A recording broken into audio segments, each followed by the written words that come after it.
When I started BookTube, The Wheel of Time wasn't really a series I wanted to read. I knew it was popular, but it just didn't click for me. However, since I've been on BookTube, I have found myself more and more often rethinking this opinion and actually starting to consider whether or not I'm going to read The Wheel of Time. So I thought it would be fun that instead of like me huddling down here and creating my pros and cons list by myself, I would do it as part of my channel. So today I'm going to be going over a pros and cons list of whether or not I should start The Wheel of Time. And the results of this list will determine whether or not I add The Wheel of Time to my TBR list and whether or not it's going to be something I read sooner or later. Before I jump into my pros and cons list, I do want to thank my subscribers out there. There's 33 of you out there. I appreciate you and thank you for subscribing. If you haven't subscribed yet, I post a new video every Monday and Thursday morning, so hit that subscribe button so you can get notified when those videos get released. Moving on to the pros and cons list, the very first thing I want to consider is the book's popularity. And if you follow me on the channel, you know that I think popular books are popular for a reason. However, I don't always think that a book being popular is a good enough reason to read it. A perfect example of this is the Poppy Wars. I have seen so many good things said about the Poppy Wars. And if you watch my review over it, you know that I think the Poppy War wasn't just overrated. I think it's a bad book. So this doesn't always work out. When we talk about the Wheel of Time's popularity, it's almost in a category all its own. As of 2021, the Wheel of Time series has sold over 90 million copies worldwide, making it one of the most popular fantasy series to have been sold since The Lord of the Rings. And recently, when I've been noticing just how popular this book is and the impact it's had, I see that it's not just popular. This book has become part of the culture. There are very few places you can look in the sci-fi fantasy community right now and not see Robert Jordan's influence. So when a book becomes part of the culture, if you're trying to be part of that culture, I think you need to at least give it a shot. One of my goals for starting this channel was to become better read in fantasy and to see everything it had to offer. Like, I want to be part of the sci-fi fantasy community. And I think that when a book like this is so ingrained into that community, I think it's almost necessary to read it just so that you can have a conversation about it. And if you don't like it, you should be able to converse as to why you don't like it. So all in all, the popularity of this book is going to go into the pros list for me. The second consideration I'm going to have on this list is going to be the length of each book. And I think this one's debatable depending on who you are and your preference. Some people like really short books, some people like really long books. I listen to a lot of my books, and if you're using Audible, a credit is a credit is a credit, which means it doesn't matter if the book's 4 hours or if a book's 50 hours, it's going to cost you 1 credit. So for me, who's balling on a budget, I want the longest book I can for that credit. So the length of these books is actually going to go onto the cons list as well. The next consideration I want to get into is going to be the length of the series. Originally planned as 6 books, The Wheel of Time is over 14 books long. It's 14 in the main series. Then it also has a prequel book and 2 companion books. When I see a book series that's so long, there's a lot of things that start to go through my head. One of the first things I think of is that the book series is so good that the readers and customers kept wanting more. However, I know that this can also be a detriment because I love stories that tell the story and come to an ending. I think that an author that can end their series beautifully is just as important as an author that can start their series good. One of the very first book series I read was the Sword of Truth series, The Legend of the Seeker by Terry Goodkind.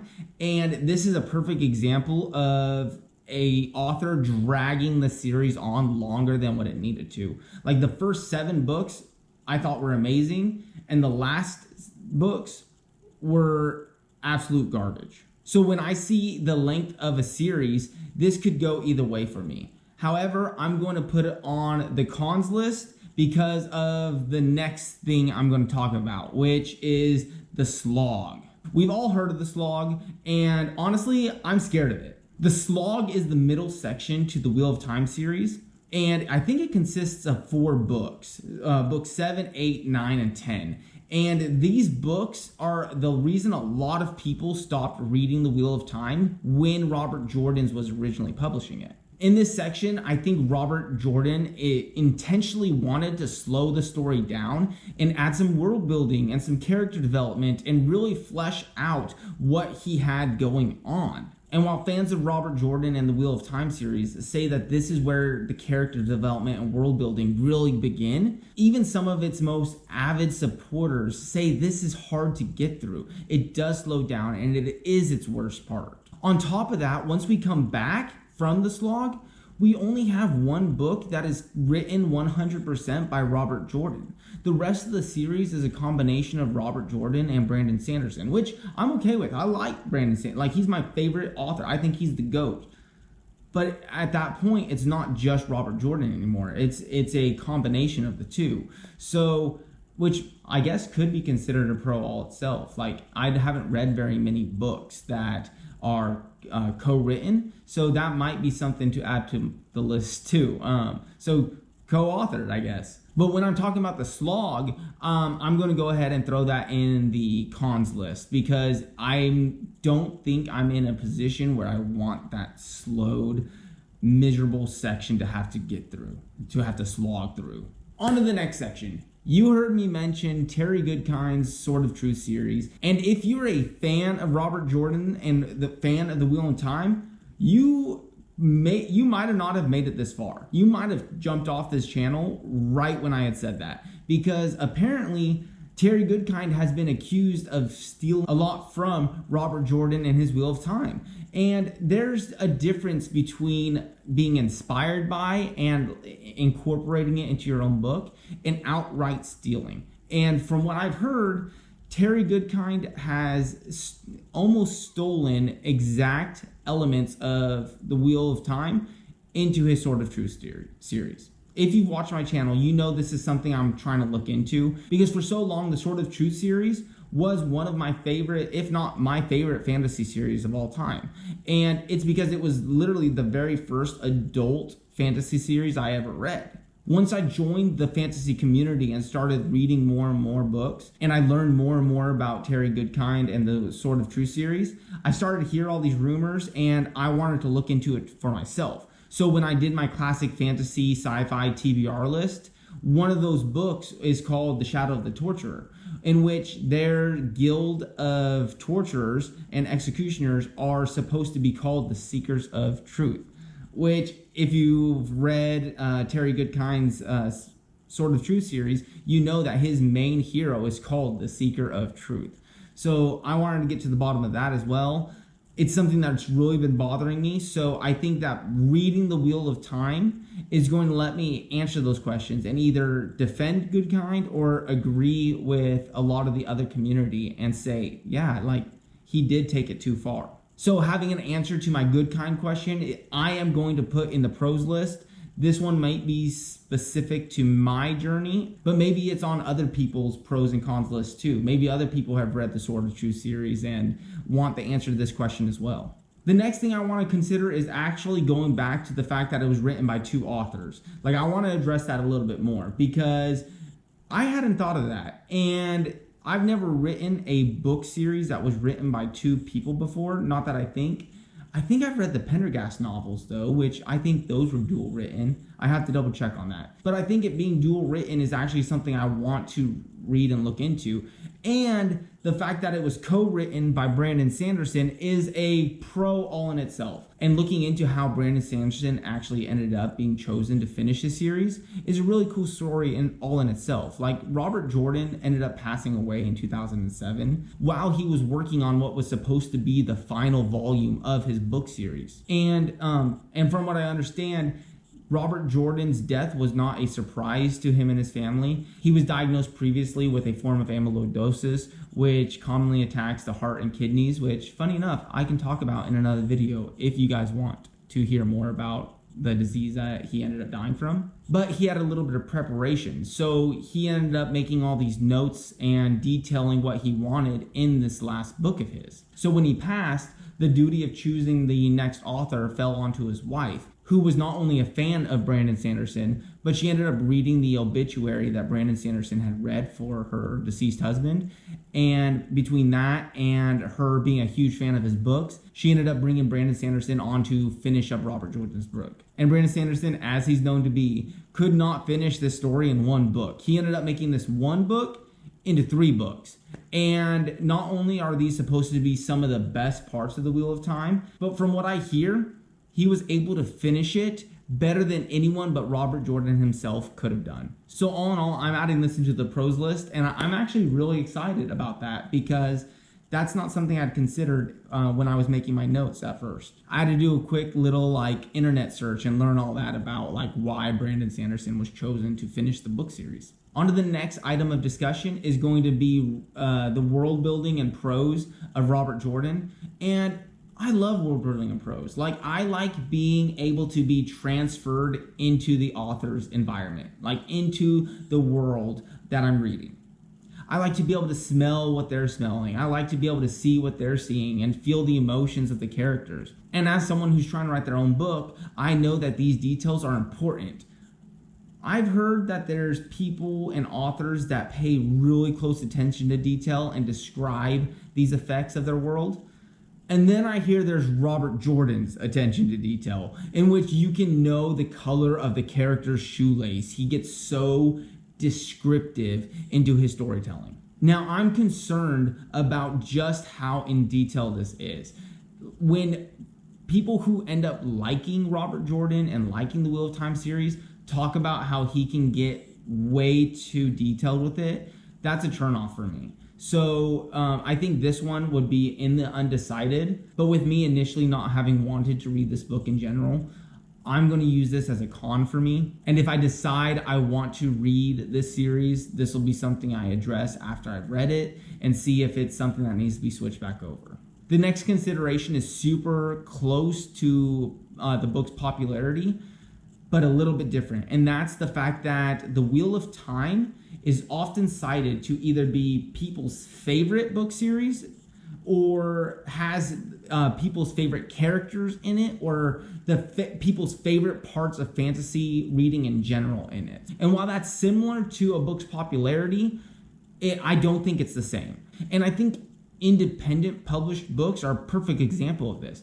I've heard amazing things about a lot of books that have been independent published, and some people speak so highly about this book that I want to go out and get them. I've actually reached out recently to Patrick Leo to get his list of favorite self-published authors because it's something I want to look into now, because I've heard so many people talk so highly of self-published books that don't have a wide audience, but are spoken so highly of by those that have read it that it makes you want to go out and read it. So with so many people talking about their favorite characters being in the Wheel of Time, about their favorite story plots and favorite moments in this series, it makes you want to read it, and it's going in the pros list for me. A con for me is going to be the fact that I've heard that there's not a lot really new in this book. Like a lot of people who love Robert Jordan's Wheel of Time and love Robert Jordan as an author, defend the slog by talking about how this is where he starts to step away from commonly used fantasy tropes. And during the slog is when he starts to try to escape from those prose and truly create something new and adds to the fantasy culture in general. But for the most part, the most that I hear, and maybe it's because a lot of people do stop reading during the slog, is that he doesn't offer anything really new. He just does it really, really well. And as someone who's trying to read as much new fantasy and experience as much as fantasy has to offer right now, this is going into the cons list for me. All right, this next consideration is going to be something that I can almost guarantee is specific to me and a few other people that have physical copies just sitting on their shelves. But I actually have the first 4 of the Wheel of Time books on Audible right now for my time as a mailman. When I worked at the post office, I would pop in one earbud and listen to books while I would run my mail route. And it gave me the opportunity to read so many fantasy books. This is when I got back into reading fantasy and sci-fi, and was actually the first time I read one of Brandon Sanderson's books. During the last week of my time at the post office, I think there was a sale on Audible where you were able to buy 2 books for the price of 1.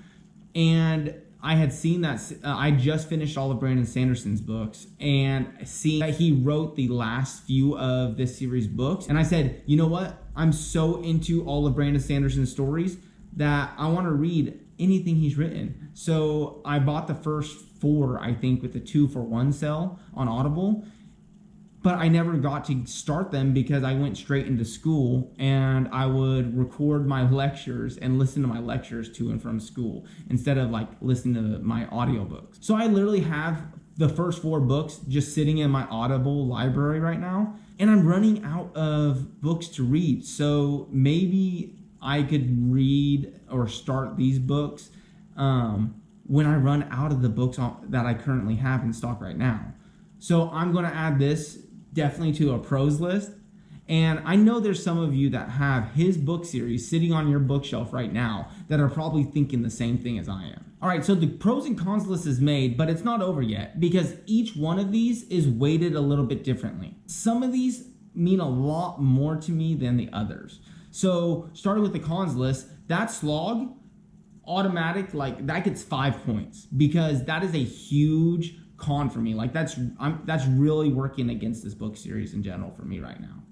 I'm really scared of that slog. The fact that I've heard that the Wheel of Time doesn't bring anything new for the most part, and that's just done really well, that's not a huge thing for me because I think that tropes done well or done differently are important and can make really great stories. Like I love tropes done in a different way that brings something new to the table. So that is only going to be weighted 1 point for me. Length of the series and then his prose and world building is also going to be ranked only a 1 for me because these debatably aren't even cons. They could be pros depending on how I enjoy the book and what I think, because this is just word of mouth as of this point. If I end up reading this series, these may actually switch to a pros list. And if I end up reading this series and creating a revised pros and cons list, these could possibly switch over to the pros section. Onto the pros list, the book length isn't that big of a deal for me. It's just a credit. So like that's 1 point for me. Me already having them is also going to be a 1. It's not that important and I haven't run out of books yet. That could become a 2 if I finally ran out of books on Audible. But as of right now, I'm still in the clear because they've had a couple 2-for-1 deals recently, and I've been taking advantage of those. Being able to defend or agree with the good kind controversy is pretty important to me though. So that's going to be a 2 or a 3. I'm going to make that a 3. And honestly, now that I'm thinking about it, the Brandon Sanderson adding and the dual authorship and the fact that I like him as an author so much, that's going to be a 2. And honestly, the highest thing for me on this pros list is going to be the fact that so many people cite this as their favorite. Either their favorite series, their favorite characters being in the book, or their favorite moments of fantasy being in the series. That's huge for me, so that's going to be a 3 as well. The book's popularity is the last thing, and honestly, that might be a 1 or a 2. I'm going to go with a 1 because I was recently let down with that Poppy War series, which was super, super popular, and I hated it. So I'm going to go with a 1 on that because I'm feeling pretty salty right now about it. But even with that, when we go and add it up, honestly, it looks like I'm going to start reading The Wheel of Time. I don't know when. Like I said, I don't know if I'm going to start it after I run out of books or if I'm going to try to do the whole Patrick Leo method where he tries to finish 1 book every 3 or 4 months. I don't know, but after making this list and talking about it, I'm way more excited to read this book series than I thought. And I knew it was building, but I hadn't known it got to this point yet. So still hesitant, but I'm reading The Wheel of Time. That's all I got for you today. I hope you enjoyed this pros and cons list. Like I said before, I post videos every Monday and Thursday. So if you haven't subscribed to my channel yet, go ahead and hit the subscribe button so you can get notified when those new videos come out. I'll be back with more content soon. And until then, I hope you're exploring cool new worlds and reading cool new books. And until next time, I'll be back soon. Thanks.